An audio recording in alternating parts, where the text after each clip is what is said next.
इन दोनों पहियों का हमें बैलेंस बना के चलना पड़ेगा। अब हमें लगा कि जैसे किसानों की हालत हो रही है, अब मैं मजदूर तबके से हूँ, मैं दलित समाज से हूँ, भीम आर्मी का कार्यकर्ता हूँ, तो मैंने ये चीज़ महसूस की, ऑब्जर्व की कि भाई किसानों की हालत ज़्यादा गंभीर हो रखी है।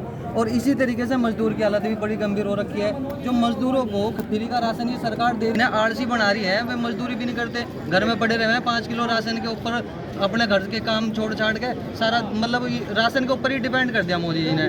और ये जो नई इन्होंने भंडारण नीति लाई, ये जो करोड़पतियों को और ज़्यादा करोड़पति बनाने का जो इन्होंने काम करा, अब मान के चलिए कि जो आलू है, जब तक का किसान के खेत में आलू था तो 250 रुपये कट्टा था, और अब हाल फिलहाल में अब आप बाजार में जाकर देखोगे तो 1500 रुपये का कट्टे का प्राइस है। एक चीज़ बताइए, जैसे अगर किसान को खेती में उसमें सरकारों द्वारा नुकसान हो रहा है तो मजदूर तबके को फर्क पड़ेगा इससे? बिल्कुल पड़ेगा। ये मजदूर अभी जो मजदूर तबके का समाज है, ये अभी इस पॉइंट को गहनता से पकड़ ही नहीं पाया। अगर ये गहनता से इस चीज़ को समझ जाता तो आज मेरी तरह किसानों के साथ यहाँ महापंचायत में अपना समर्थन लेके आता।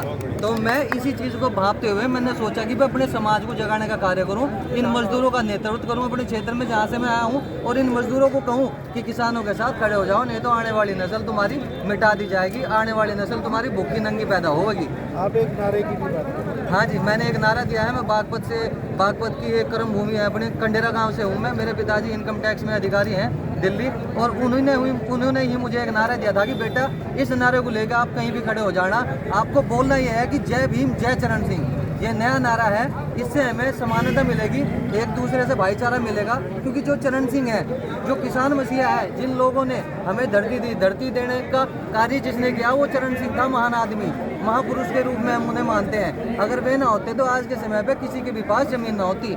जब उन्होंने कहा कि भाई आप लोगों जो जहाँ बो रहा है वो वहाँ खेती कर रहा है, तो वो जमीन उसकी हो गई। हाँ, उन्होंने ही हमें जमीन दी। और मजदूर तबके के पास में उस समय कुछ नहीं था, हम लोगों को पानी पीने तक का भी अधिकार नहीं था।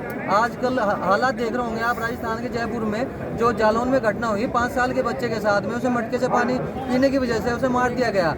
और हम इसी छुआछूत को खत्म करने के लिए अब इकट्ठे हुए हैं। जब तक का हम इन भाइयों के साथ में चरण सिंह जी के संगठन में, पार्टी में, जब तक हम अपना हक नहीं लेंगे, हमें हर जगह होना चाहिए।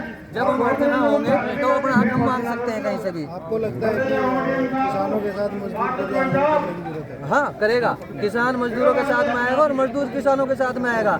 और इसके लिए मैं आपको बताना चाहता हूँ कि कोई शहर में, बागपत जिले में किसानों के साथ मजदूर खड़े मिलेंगे और मजदूरों के साथ किसान खड़े मिलेंगे। क्या नाम है?